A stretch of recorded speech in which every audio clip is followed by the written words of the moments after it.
Hey, what's up, Internet? Hector Navarro back, ready to talk DCTV for this week. I got all your hookups, baby. Got you everything that you need to know. Starting with, tonight, a brand new episode of everyone's favorite crazy show, Gotham. Yes, Jervis Tetch is back. He is blaming Detective Jim Gordon for the death of his sister, so he's going to exact his final revenge on Jim Gordon. He's going to give him that classic hero conundrum. You got to choose, buddy. One will live and one will die. Except in this case, we're going to the matters of the heart. Yes, Jim Gordon is going to have to choose between his former flame, Lee Tompkins, who's fantastic, and his current new love interest, Valerie Vale, who's also fantastic. What decision is he gonna make? Oh, you gotta watch the show to find out. Plus, Captain Nathaniel Barnes, played by the fantastic Michael Chiklis, is going crazy because he got blood in his eye. That's what's happening on the show. And that's not all. That's not even the craziest, kookiest, zaniest, most endearing part. The Penguin, now Mayor Cobblepot, is falling in love with his new chief of staff, maybe. And that just happens to be the Riddler, Edward Nygma? What? Is love in the air? I don't know, maybe murder. You're gonna wanna check it out. Let me give you your classic Comic Book Connect right here. This is a very Mad Hatter-centric episode. If you want a great Mad Hatter story, check out Detective Comics Volume 1, number 758 to 760, came out in 2001, where the Mad Hatter opens up a bunch of coffee kiosks and starts brainwashing the police of the GCPD to do his bidding. It's great. Comic books are great. Gotham is insane. Be sure to watch it tonight. Bring, bring. Hang on a second, Gotham's calling me. Bring, bring. You son of a bitch. Watch Gotham. And once you're done watching Gotham on Monday night, check out a brand new episode of Arrow happening Wednesday night. I have to mention this because we didn't touch on it last week, but my dear, close, in real life, for real, personal friend, Mr. Echo Kellum, who's playing Curtis Holt, finally becomes Mr. Terrific. Fair play. Ugh, it is awesome. I am so super jazzed about this. Congratulations, Echo. Cannot wait to see you kick some more butt, bud. Okay, here's what's happening on Arrow's episode on Wednesday night, all right? We saw last week's episode that John Diggle is stuck in a military prison. He's in there, he's not going anywhere, and he doesn't want to get broken out. But of course, Oliver Queen's gonna break him out anyway, because it's Oliver Queen. He's gonna do it no matter what, to the dismay of the rest of his team, and that's what the conflict is in this week's episode, y'all. That's what's happening. Plus, you're gonna get the answer to this age-old question. Does Oliver Queen wait for entrance lines, or is he just that cool when he enters a room? The answer is it's just that cool. You're gonna have to watch, but it's there, it's there. Plus, in the flashbacks, Anatoly is giving Oliver Queen a bunch of illegal stuff to do because they're in the Bratva, and that's what you do when you're in the Bratva. All right, I'm gonna give you your Comic Book Connect for this week, and this is gonna be a really, really good one. I have to give this one to Echo Kellum, to you, bud. Mr. Terrific, you want a great Mr. Terrific comic book? Check out JSA issues number 70 to 71, written by Jeff Johns, came out in 2005. Mr. Terrific gets sent back to the 50s, and then he takes on the KKK. Why? Because racism is bad. That's why. It's the worst, y'all. So check it out. There's your JSA Comics. Be sure to watch Arrow on Wednesday if you want to keep up with all of the Arrow-y action. Just kidding. It's Mr. Terrific time. Ugh, fair play. T.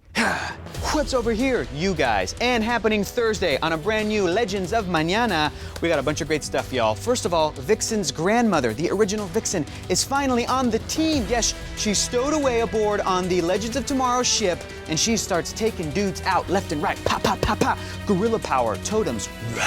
Vixen. It is awesome. And we finally get this. Nate Haywood, whose grandfather was Commander Steel, finally gets Steel powers himself. It's awesome. It's an awesome name. Steel is rad. But what's he going to call himself? You got to watch the episode to find out. And then this happens. Nate Haywood, Ray Palmer, gets stranded in 1641 Japan. So that means that you're going to get cool-looking samurai armor, beautiful Japanese countrysides, and an epic battle that the Legends have to kind of chip in on and help out with. And that's what is happening. Plus, Professor Stein and Jax find a secret hatch on the ship that they never knew was there before. And if we've learned one thing from Lost, is that you don't open up secret hatches, because then you're gonna get some smoke monsters. But I'm not saying that that's what's gonna happen on the show. That's probably not what's gonna happen on the show. But don't do that, because that's probably what, in real life. Like in real life, if you're on an island or whatever, like don't open a hatch. That's what you should do. You should probably just get off of the island. Just make sure that you're a well-written character. Just get off of that island. That's what you should do. All right, let me give you guys your Comic Book Connect for a Citizen Steel classic comic book moment. Check out Justice Society of America. Issue number 7 came out in 2001. This is a one-and-done shot. It's going to give you everything you need to know about the new Citizen Steel,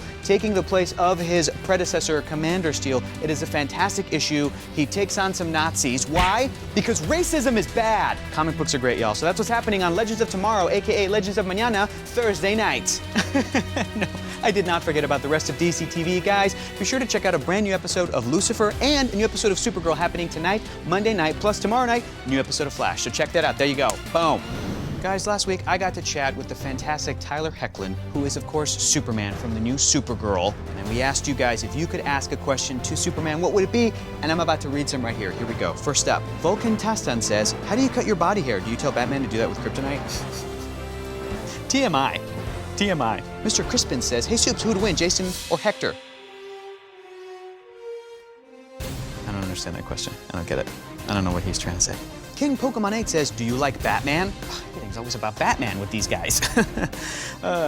Reagan Hollingsworth says, I would ask Superman where he gets his bulletproof underwear from. Well, he hasn't had that since 2011, so probably shouldn't ask him that.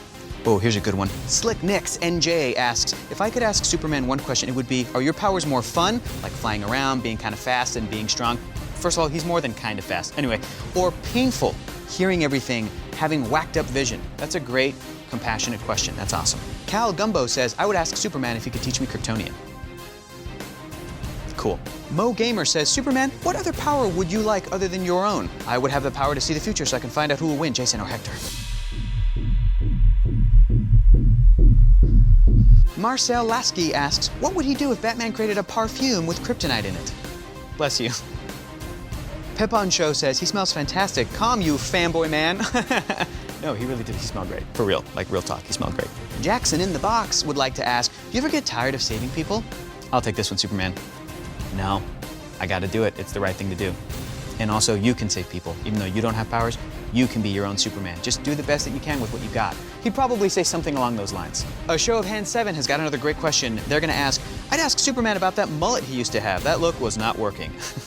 I disagree. I thought that was 90s awesome. All right, guys, those are your comments for this week, and I'm about to give you your next question of the week. Here we go. Okay, guys, we are seeing a lot of new characters in this season of DCTV. We got the JSA, we got characters like Stargirl and Mr. Terrific on Arrow. Out of all of the new characters that you're seeing, which one would you hypothetically like to be spun off into their own show, and why? Give us a pitch, give us a log line, go ahead and comment below, and we're gonna read some answers next week. Well, guys, that about wraps it up for DCTV, but before we go, I'm sure that a lot of you are probably wondering, Hector, how are you doing, though? How are you? What was it that Superman told you? Did he give you good advice? I mean, are you okay after that whole weird Lazarus Pit bloodlust thing? And the answer to you is this. No, I'm not okay. And that's okay. I've finally decided to embrace my dark side, as it were. I have realized that it is who I was always meant to be, that I have to go on a murderous, destructive, bloody rampage and take out everybody in my way because I have always meant to become a supervillain. From now on, I will be known as the Obsidian Spectre, and no one shall stand in my path to glory and righteousness.